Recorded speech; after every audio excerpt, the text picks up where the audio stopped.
So ఈ technical అనాలిసిస్లో మనం మాట్లాడుకోవాల్సింది tools. So దీన్ని మనం ట్రేడింగ్ వ్యూ చార్ట్లో ఎలా మనం అప్లై చేయొచ్చో చూద్దాం. సో మనకి ధన్వెబ్లోకి లాగిన్ అయినప్పుడు మనకి ఇక్కడ లెఫ్ట్ బార్లో ఏవైతే కనిపిస్తున్నాయో cross, dot and trend line, ray, so ఇలా మనకు కనిపిస్తున్నవన్నీ మనం టూల్స్ కింద చెప్పుకుంటాము.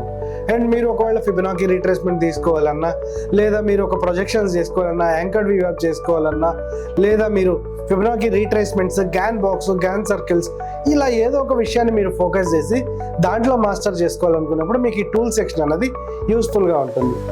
అండ్ ఒక ట్రేడర్గా మీరు బిగినర్గా ఉండుంటే ఏదైనా మీరు డ్రా చేసుకుంటున్న సపోర్ట్ అండ్ రెసిస్టెన్స్ లైక్ మంత్లీలో కానీ, వీక్లీలో కానీ, లేదా మీరు షార్ట్ టర్మ్కి ట్రేడింగ్ చేస్తున్నట్లయితే 15 minutes 1 hourలో మీరు సపోర్ట్ రెసిస్టెన్స్లో డ్రా చేసుకోవడం అన్నది యూస్ఫుల్గా ఉండే అవకాశం ఉంటుంది. సో ఇప్పుడు నేను ఇక్కడ డే క్యాండిల్ చార్ట్ని ఓపెన్ చేశాను. అండ్ డే క్యాండిల్ చార్ట్లో మనం చూసుకున్నప్పుడు మనకి మార్కెట్ ప్రీవియస్గా ఇక్కడ రిజెక్షన్ ఇచ్చిందన్న విషయాన్ని చూద్దాం. అండ్ ఒకవేళ రిజెక్షన్ ఇక్కడ ఇచ్చినప్పుడు ఫర్దర్గా మనం ట్రేడింగ్ చేసేటప్పుడు ఒక షార్ట్ ఎంట్రీ గురించి మనం చూస్తున్నప్పుడు ఇక్కడ మనం టాప్ బార్ని ప్లేస్ చేసుకున్నప్పుడు మనకి అదే ప్లేస్ నుంచి ఎగ్జాక్ట్గా ఇక్కడ రిజెక్షన్ తీసుకోవడాన్ని చూస్తున్నాం. అండ్ అలాగే మనం చూసుకున్నప్పుడు ఇక్కడ మనకి ఏదైతే రెసిస్టెన్స్గా యాక్ట్ చేసిందో అదే మనకి అగైన్గా సపోర్ట్గా యాక్ట్ చేయడాన్ని ఇక్కడ నుంచి చూస్తున్నాం.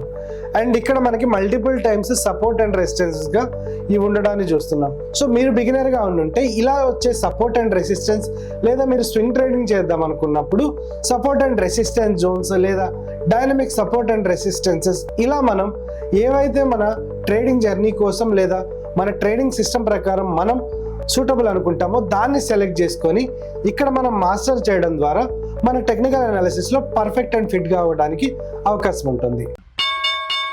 Investments in the securities market are subject to market risk. Read all the related documents carefully before investing.